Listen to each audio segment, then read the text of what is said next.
Welcome to the FemiNinja Project. I am your host, Cheryl Ilove, middle-aged ninja hiding in plain sight, dedicated to restoring human dignity one person at a time and helping you unleash your personal power. Discover that it's possible to look like a woman, act like a lady, move like a ninja, and think like a warrior. And remember, men are always welcome on the FemiNinja Project.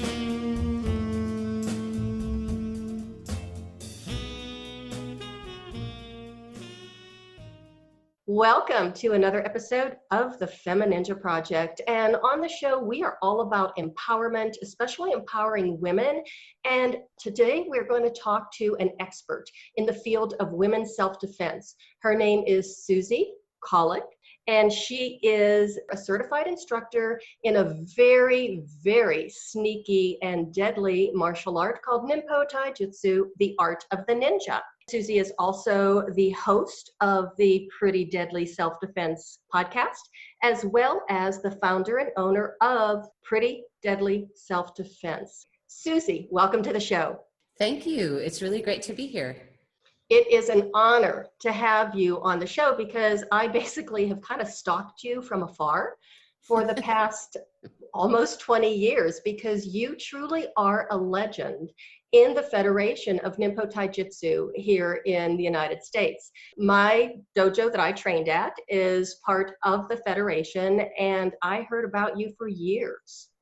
It's funny because I've heard about you too, because we didn't get to interact all that much as dojos. I was training at the home dojo in Los Angeles, and you were training under Sensei Mark in Colorado. And I heard about you, but I never got to meet you. So you also have a legendary reputation, Cheryl, and I'm very excited to be talking to you too. Well, I think that even the guys at the dojo thought that Mark was making me up. He had this fictitious female who had wandered in to his dojo, a middle-aged little princess, and started taking some classes. And he was always trying to get me to go to LA to train when you would have those yearly big seminars. But I was terrified, so there was no way I was going to go. And it took me several years before I finally said, okay, I'll try one of those seminars. But by that time, you were already gone and had already achieved the rank and the honor of being Sensei Minj's first certified female instructor. Yes. What was that like? That was, that was rough and terrifying and frustrating and really thrilling. And then I cried. It was. Did you cry in public or did you cry in the car? No, I cried in public a little bit. I think, my family actually came to watch that test. And I think my dad actually cried more than I did. Oh, which was sweet.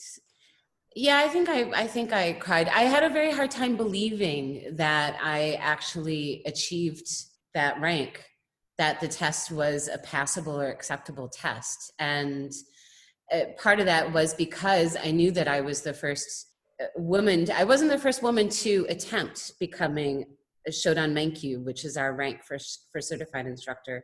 But I was the first woman that looked like I might actually pass the test. Wow. And there was a lot of pressure. Sensei Minj he said to me, I can't remember if it was the same day or a few days before, he said, you better not fail because you're going to embarrass me. And I was like, my whole family's coming. I'm going to embarrass everybody. What are you talking about? And what about embarrassing yourself? Yeah, and embarrassing myself. So I was like, yeah, thanks for the no pressure. And what I learned was, so that test felt really, really, really difficult. And I felt like I was sloppy and I screwed everything up. And I was frustrated with myself because I had been training so hard and I trusted that I knew the techniques and I trusted that I knew my chosen weapon for that test. So in our federation, just so your listeners know, every time we test for a new black belt rank, we also have to test with a weapon. So in essence, we're kind of getting two black belts. We're getting whatever the rank is, Shodan Menkyu, Nidan Menkyu. and also a black belt in whatever weapon we choose. I had already earned that rank with my katana, with the sword.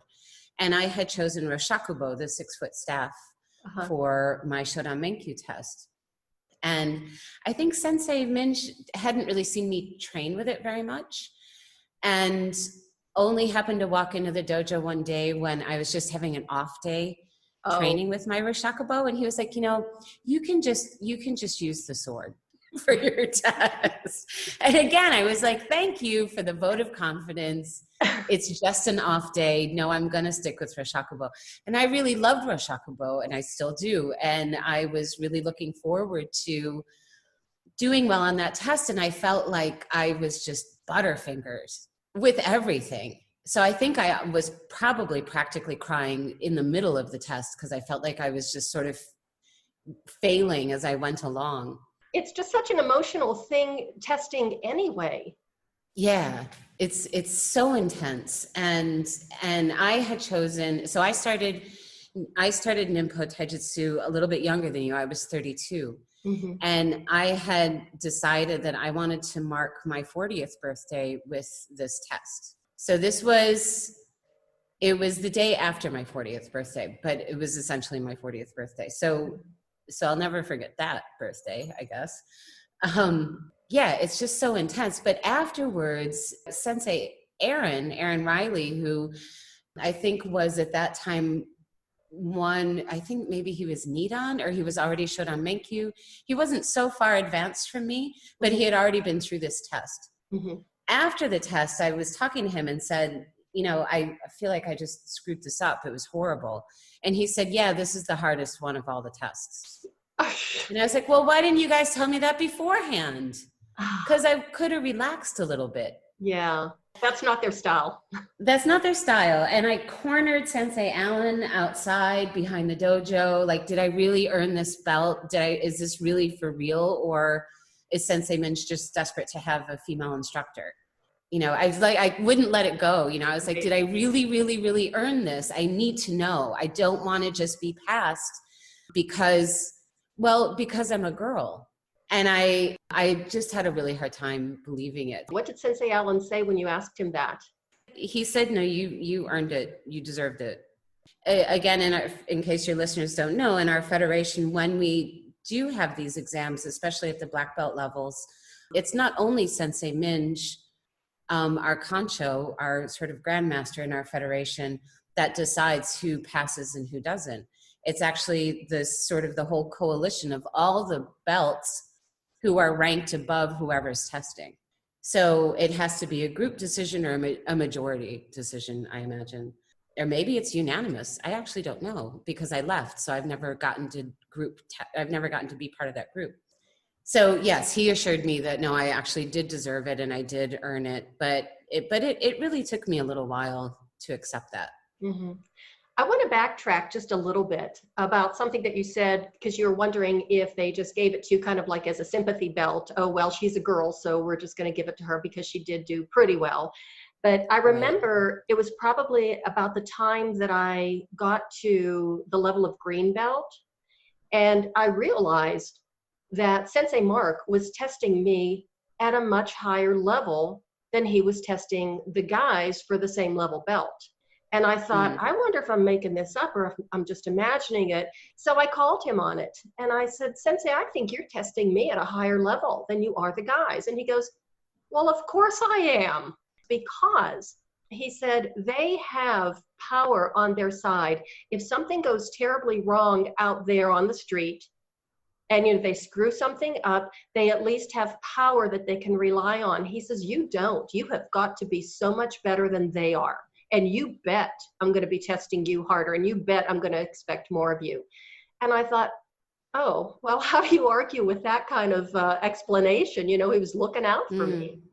Yeah, but it's kind of a weird shift of logic. I don't know if I was being tested harder than the men in Los Angeles, or if Sensei Minj or Sensei Alan or Sensei Brian, or if any of them were harder on me than they were on anybody else, because I wasn't focused on that. I was focused, and I wasn't even really focused so much on testing and advancing through the ranks, I was focused on, I need to know these techniques. Right.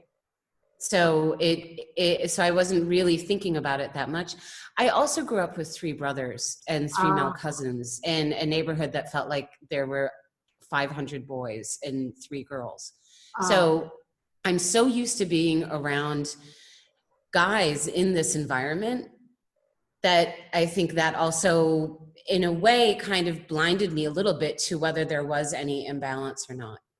It's really funny because I grew up with 4 sisters and 3 girl cousins.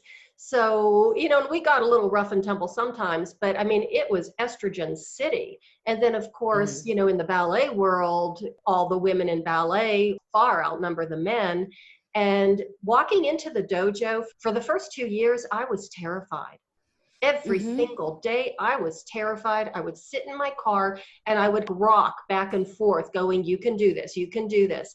And it would take a while for me to convince myself to go into the dojo and take class. Once class started, I had a great time. I loved it. And I have to admit that, you know, most of the time I was the only female there. And the guys were actually really, really good with me once they got used to me and once I got used to them, because they didn't know how to relate to me either, because I'm, you know, like, excuse me, I have to leave the mat and fix my makeup, you know. So it was, yeah, really kind of funny.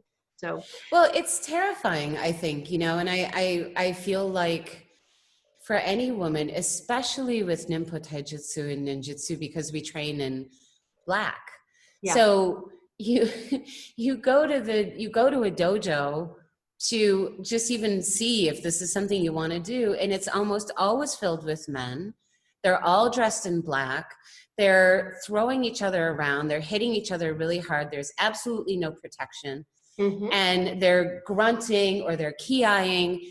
And you're usually the only woman there. Or maybe there's one other and she's going as hard as the guys and she doesn't even see you.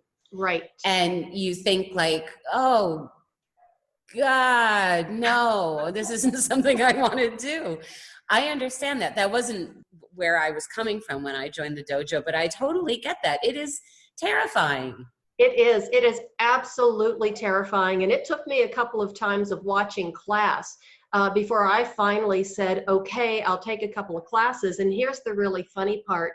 I watched one class and it took, 3 years for Mark to talk me into trying. And I said, well, I'll just come and watch. So I watched a class and I was absolutely horrified. And I said, there is no way. And he was all excited. He thought maybe he finally broke me after 3 years and I was going to take classes. And I'm like, no blanking way am I going to do this. It was terrifying. And he was so crushed and so disappointed. I went home and I dreamt of Ninpo all night. It's like I had dreams about dragons and swords and predators of all shapes and sizes. I'm like, oh my God, this is crazy. So I thought about it the next day and it was like, nope, there's no way. The next night I had those same dreams and I'm like, okay, I hadn't even signed up for a class and I was already losing sleep over it.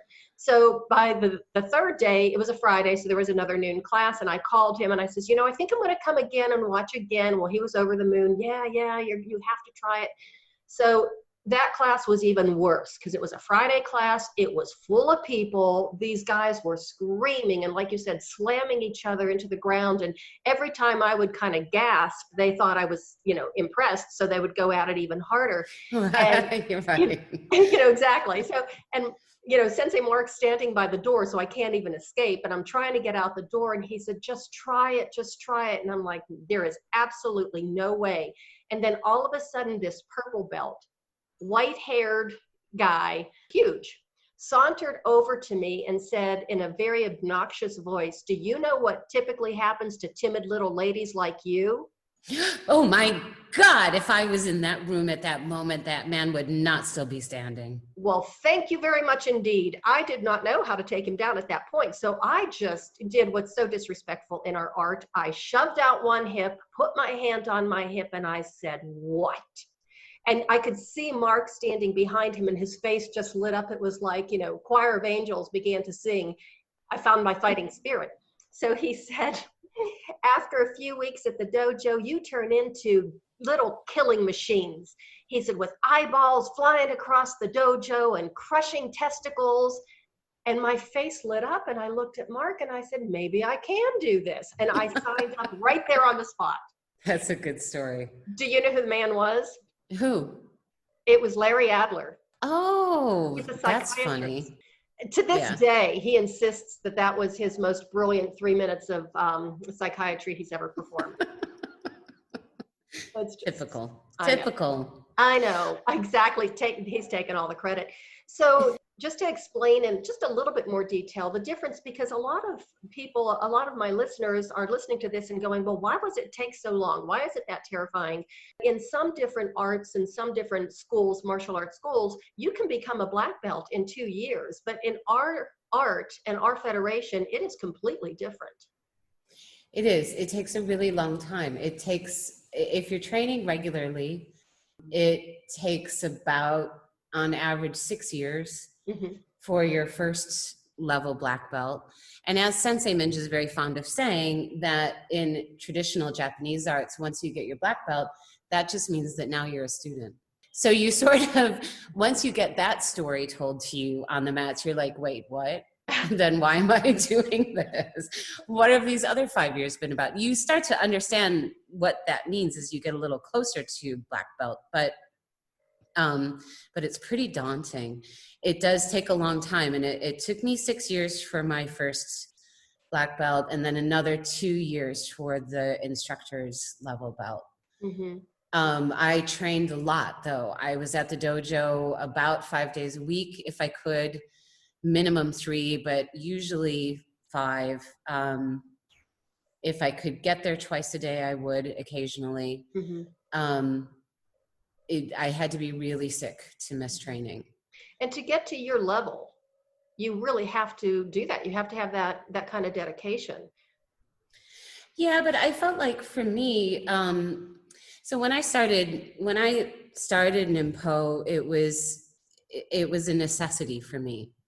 It wasn't something that I was trying just because I was looking for a new sport or I always wanted to explore martial arts, although I had always wanted to explore martial arts. But I joined the dojo at the beginning of September of 2000. So it was about 6 weeks after I had been very violently attacked. I was still suffering a lot of trauma.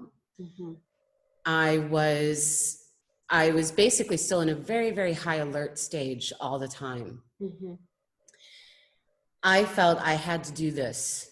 My landlord had told me, I had asked my landlord, I'd moved out of the apartment where the event happened immediately and found a new apartment. And I told the landlord what happened and said, I would like to get a dog to feel safe. And he said, well, no, you can get a cat. Oh, God. And I was like, what? How is a cat going to help me? I actually ended up getting a cat in the end. And my cat was like the least protective cat she was the least cat on the planet. But nonetheless, that's a different story. I was really crushed when he said that because, I'd been suffering this trauma really intensely for 6 weeks and I needed some relief. I had driven past the dojo. And I was thinking at the same time, like, okay, and I need to take a martial art. So this is a story that I actually tell people in Pretty Deadly because it's true. What I recognized after the event that set me on this life path was that in the moment of being attacked, I wasn't able to choose any targets. I didn't have any techniques, but if I wasn't able to decide which technique to use. My body just reacted. It was like it was flailing around and I had zero control over it. The attack was for my life. So I was in really high stage self-defense mode, your biological self-defense system.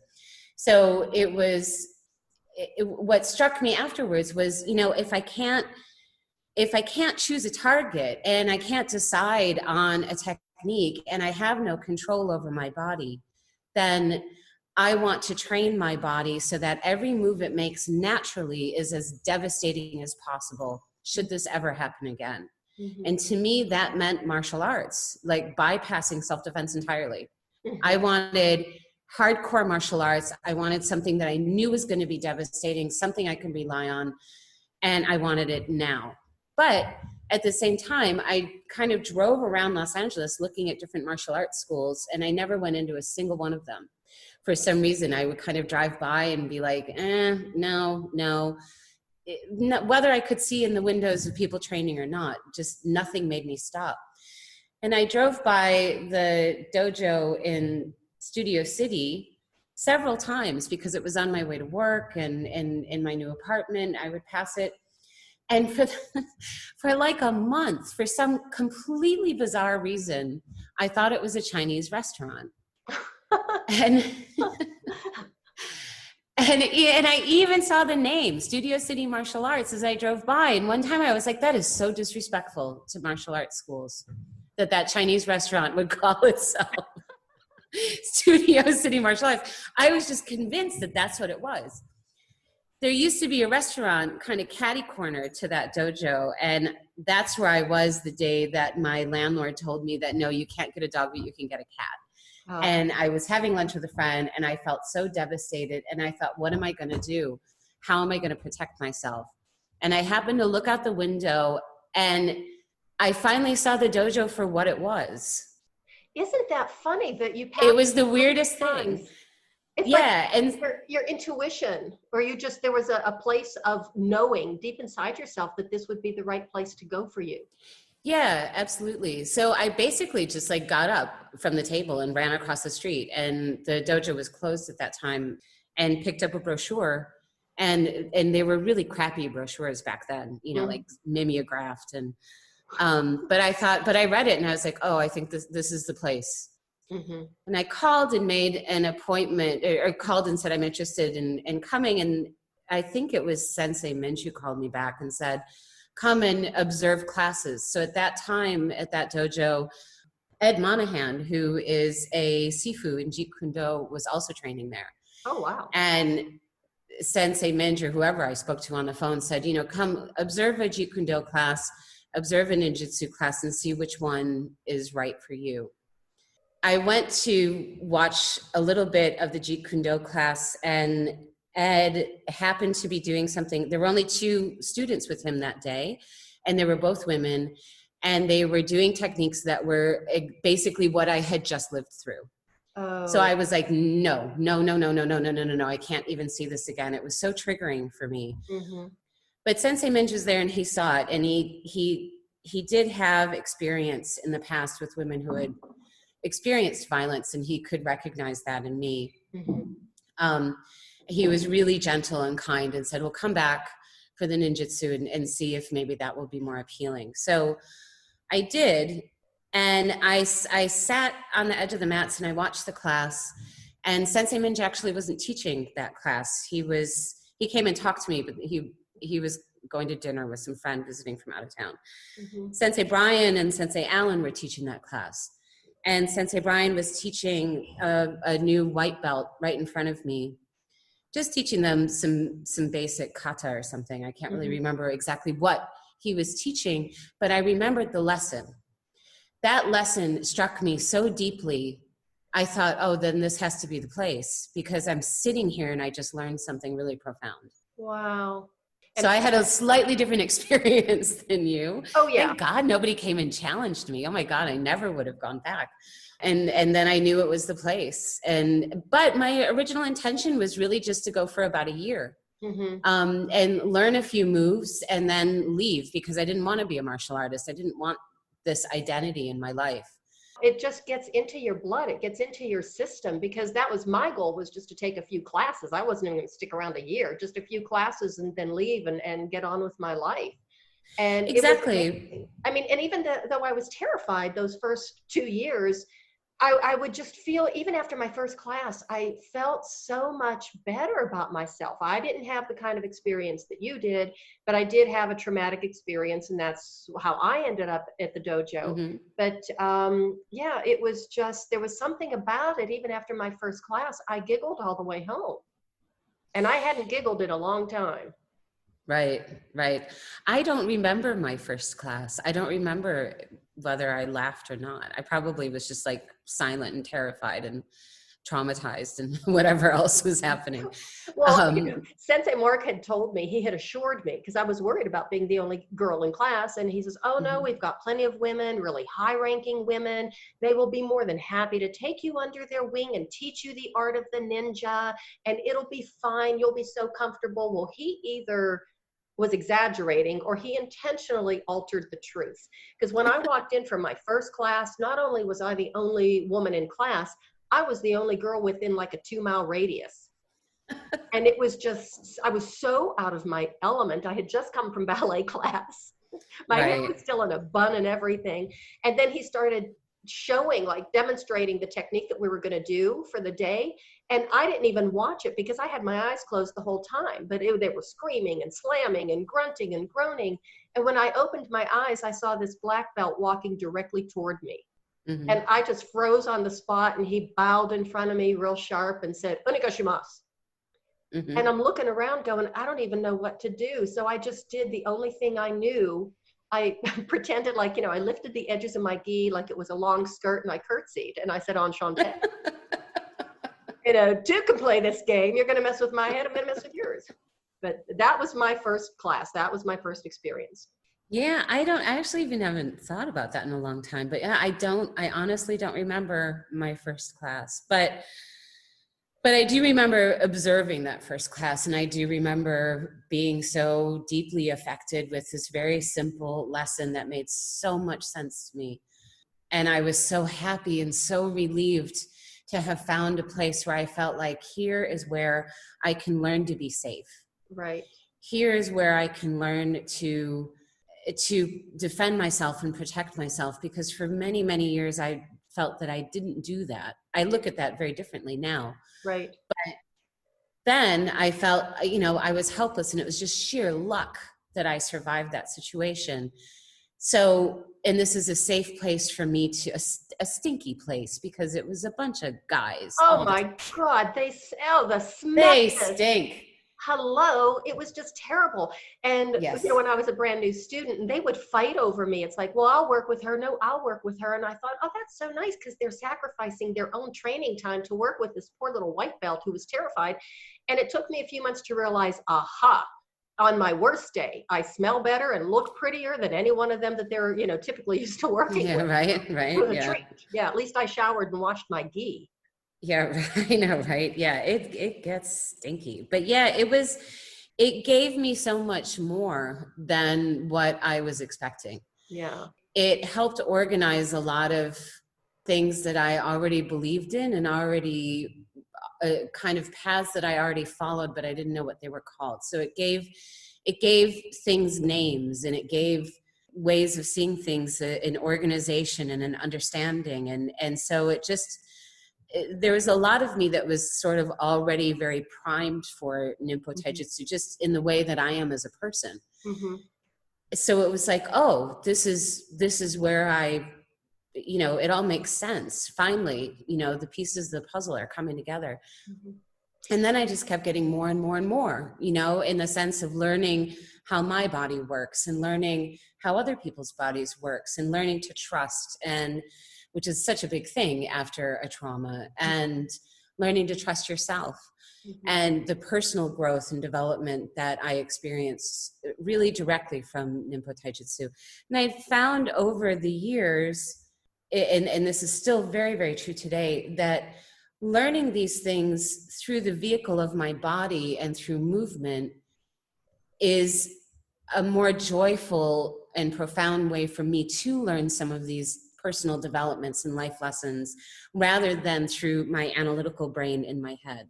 And I find now that, because Pretty Deadly is all the techniques, or almost all the techniques in Pretty Deadly are based on ninjutsu, or Ninpo Tai Jutsu techniques. They're slightly modified for everyday use, so you're not starting from a kamae, right? Because that's, who's going to do that? But they're still the same techniques. So I'm practicing Ninpo Tai Jutsu all the time when I'm teaching, and then I teach at my dojo here as well.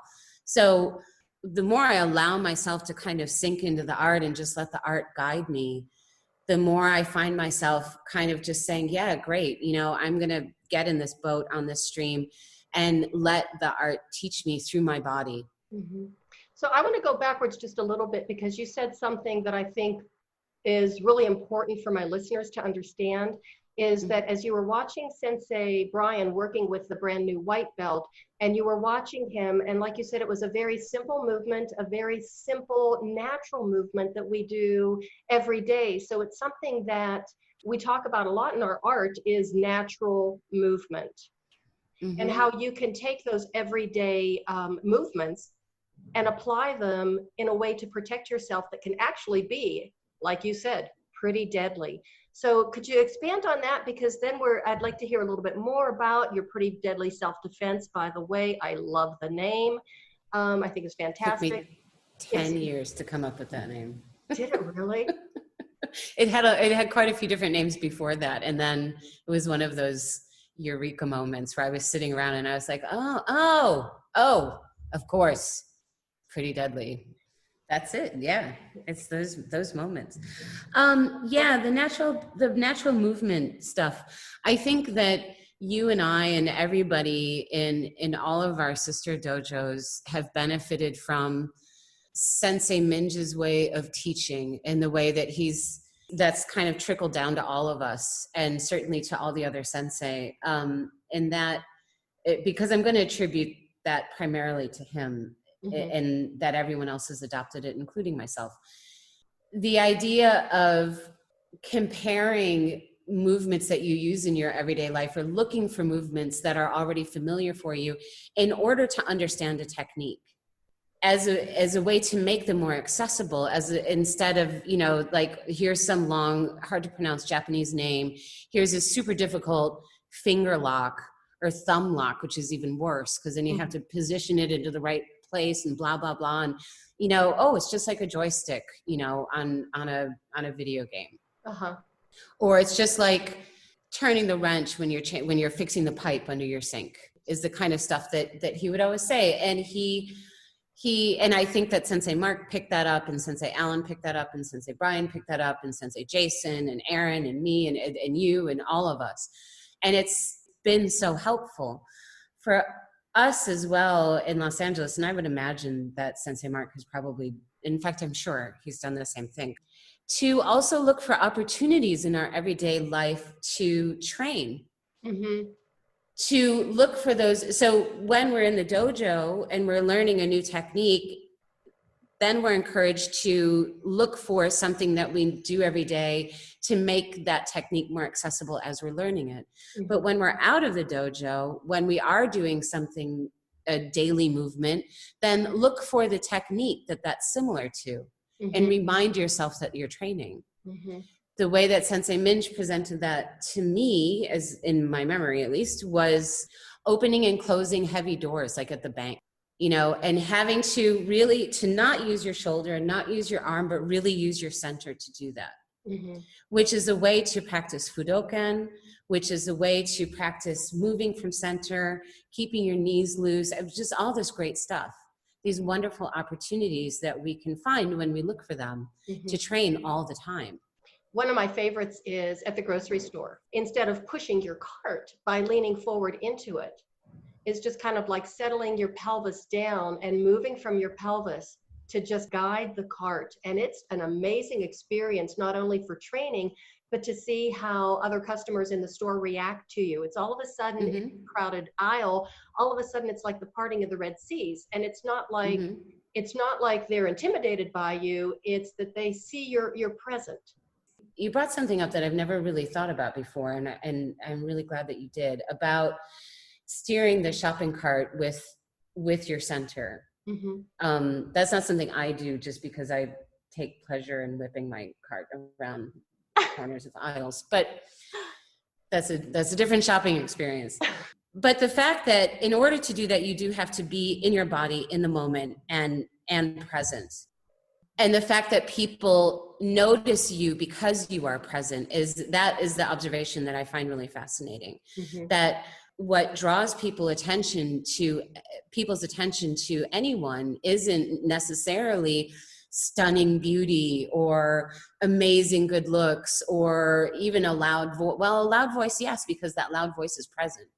Right. So that's a really beautiful observation. I've always kind of wondered, what is that thing? And I think that's it. I think you put your finger on it. Women especially are very practiced at being invisible, that kind of hunching over and nobody really sees me.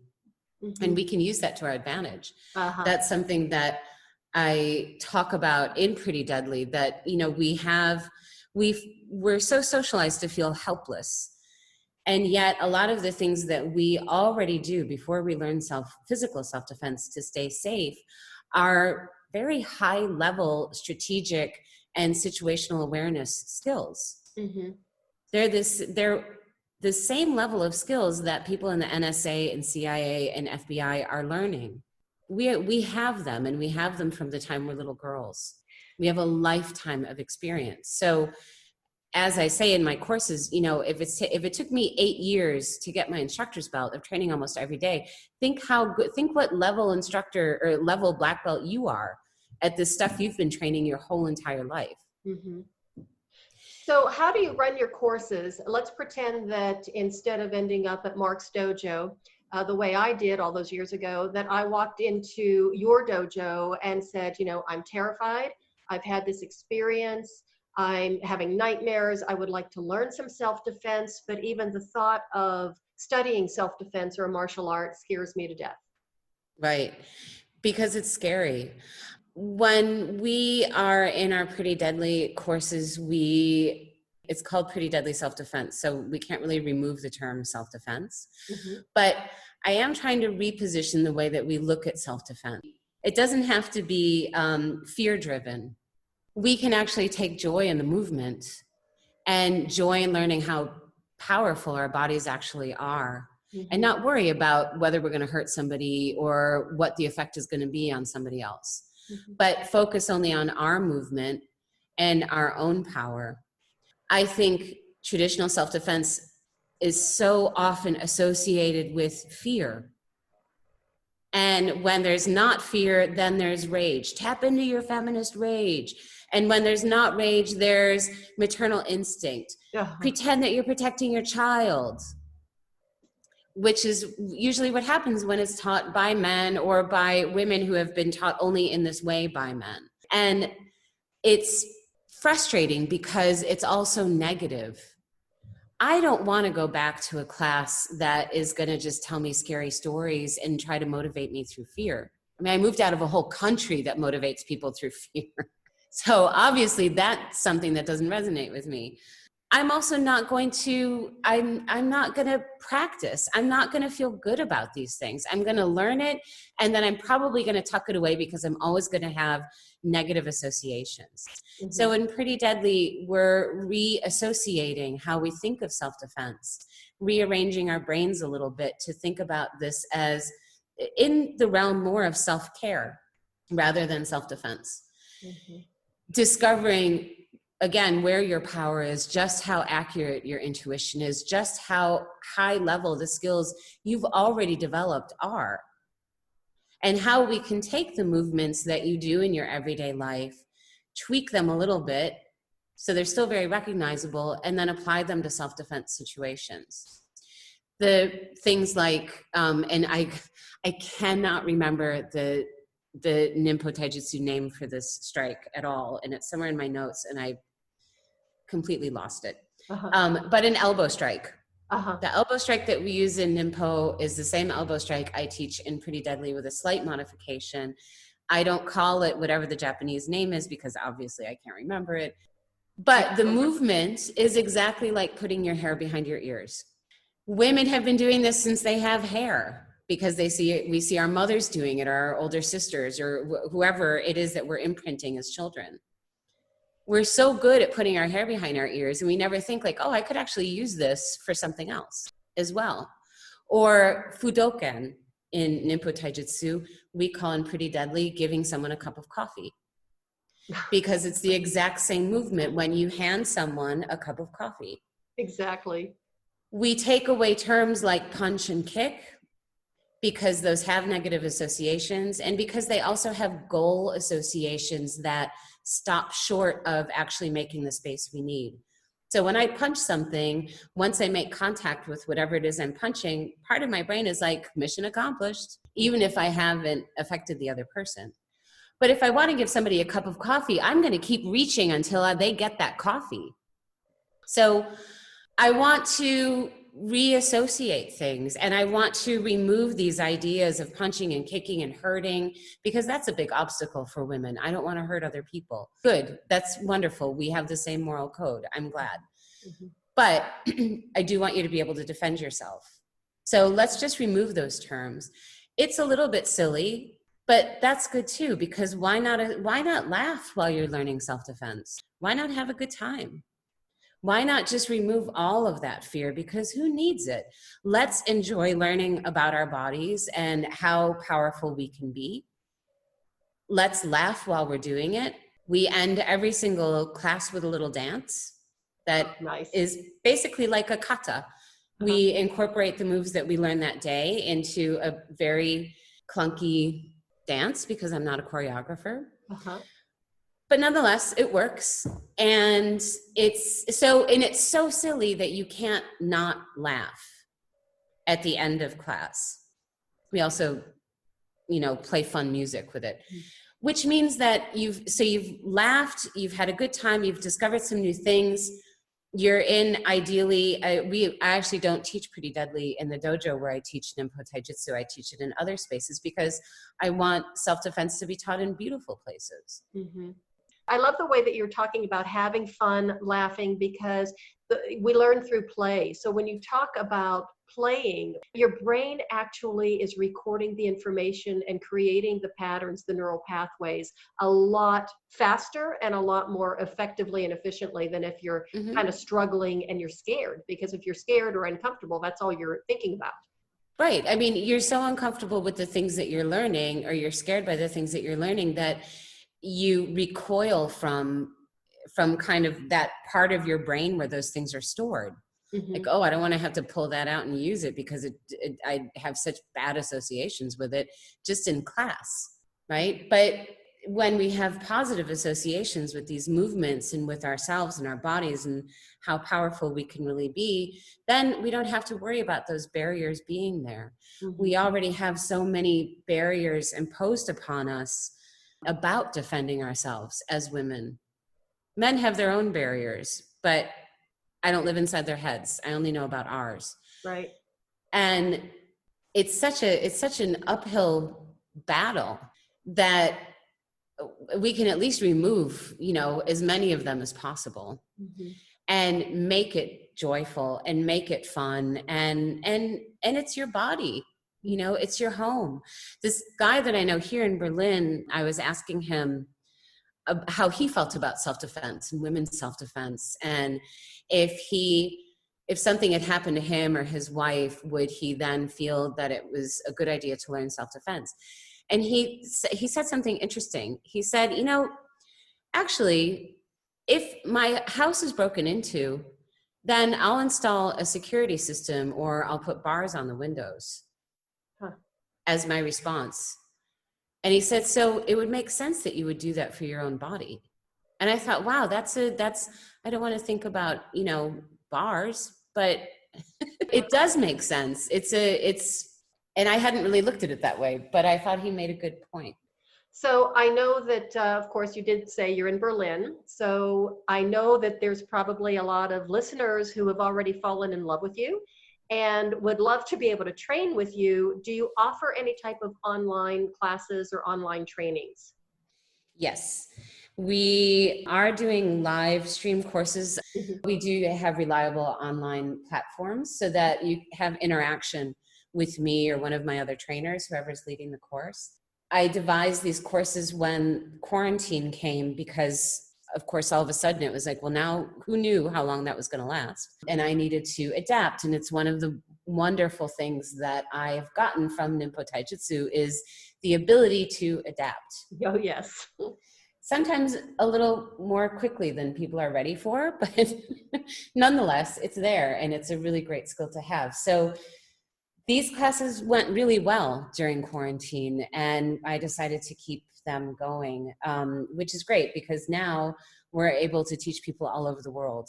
We had someone attend from Japan recently, someone from Arizona, someone from Northern California. So yeah, Italy, it's all over the place. It's really fun. Your website is Pretty Deadly Self-Defense. .com. And you also have a podcast, Pretty Deadly Self-Defense Podcast.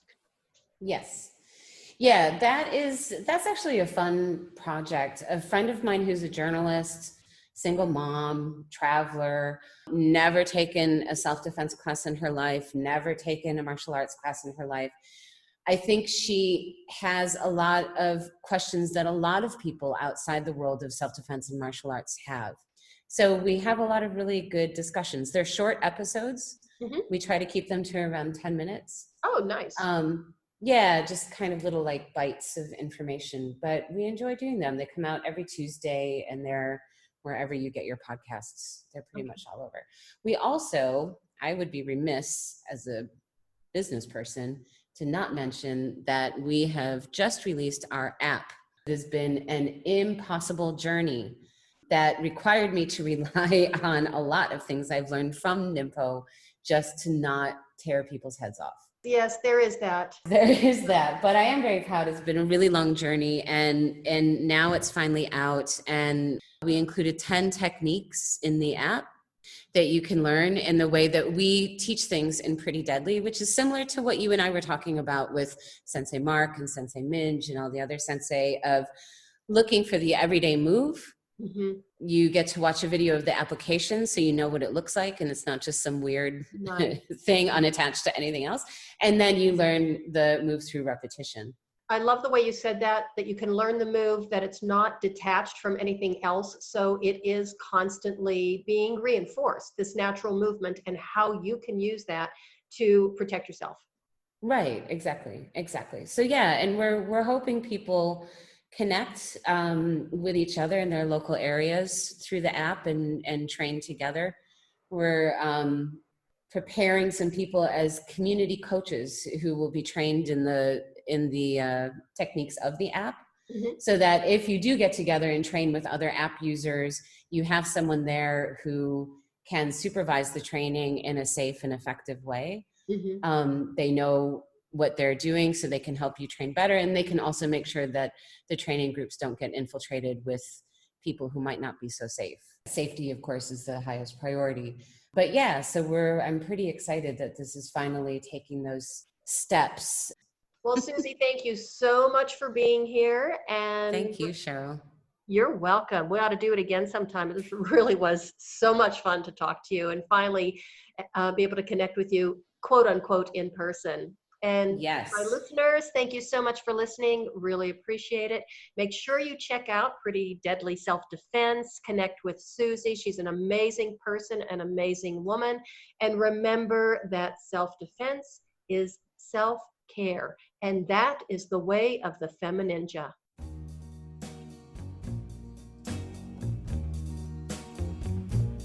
And that's a wrap on another episode of the FemiNinja Project. Thank you so much for listening. And remember, be safe, be strong, and until next time, bye now.